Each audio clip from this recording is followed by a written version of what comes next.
ರೇವಣ್ಣ ಕೇಸ್ನಲ್ಲಿ ಕಾಂಗ್ರೆಸ್ ಹಸ್ತಕ್ಷೇಪ ಆರೋಪ. ದೋಸ್ತಿ ನಾಯಕರ ಆರೋಪಕ್ಕೆ ಸಿದ್ದರಾಮಯ್ಯನವರು ತಿರುಗೇಟನ್ನ ಕೊಟ್ಟಿದ್ದಾರೆ.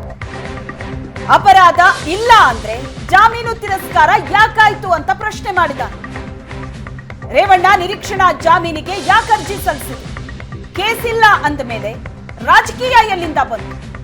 ಬಿಜೆಪಿ ಜೆಡಿಎಸ್ ನಾಯಕರಿಗೆ ಸಿಎಂ ಸಿದ್ದರಾಮಯ್ಯ ಮಾತಿನ ಗುದ್ದು ಕೊಟ್ಟಿದ್ದಾರೆ. ದೋಸ್ತಿ ನಾಯಕರು ಮಾಡ್ತಾ ಇದ್ದಂತ ಆರೋಪಕ್ಕೆ ತಿರುಗೇಟನ್ನ ಕೊಟ್ಟಿದ್ದಾರೆ ಸಿಎಂ. ಸರ್, ರೇವಣ್ಣ ಅವರ ಬಂಧನದಲ್ಲಿ ರಾಜಕೀಯ ಹಸ್ತಕ್ಷೇಪ ಇದೆ, ಅಲ್ಲಿ ಪ್ರಕರಣನೇ ಇಲ್ಲ, ಆದ್ರೂ ಬಂಧಿಸಿದ್ದಾರೆ ಅನ್ನೋ ಏನು ಹಸ್ತಕ್ಷೇಪ? ಮತ್ತೆ ಆಗಿದ್ಮೇಲೆ ಆಂಟಿಸಿಪೇಟರಿ ಬೇಲ್ ಯಾಕೆ ಮೂವ್ ಮಾಡಿದ್ರು?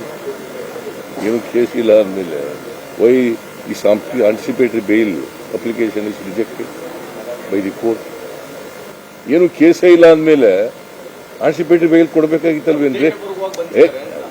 ಕೋರ್ಟ್ ಹೇಳ್ರಿ, ನೀವು ಏನೇನೋ ಮಾತಾಡ್ತೀಯಲ್ಲಪ್ಪ. ಅಲ್ಲಪ್ಪ, ಆಗಂದ್ಮೇಲೆ FIR ನೋಡಿದ್ಮೇಲೆ ಸುಳ್ಳು FIR ಆದ್ಮೇಲೆ ಯಾಕೆ ಆಂಟಿಸಿಪೇಟರಿ ಬೇಲ್ ರಿಜೆಕ್ಟ್ ಆಯ್ತು? ನಾ ಲಾಯರು, ನೀನ್ ಲಾಯರ?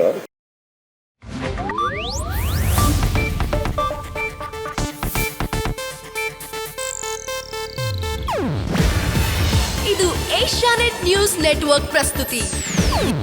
ನೀವು ನೋಡ್ತಿದ್ದೀರಾ ಏಷ್ಯಾನೆಟ್ ಸುವರ್ಣ ನ್ಯೂಸ್.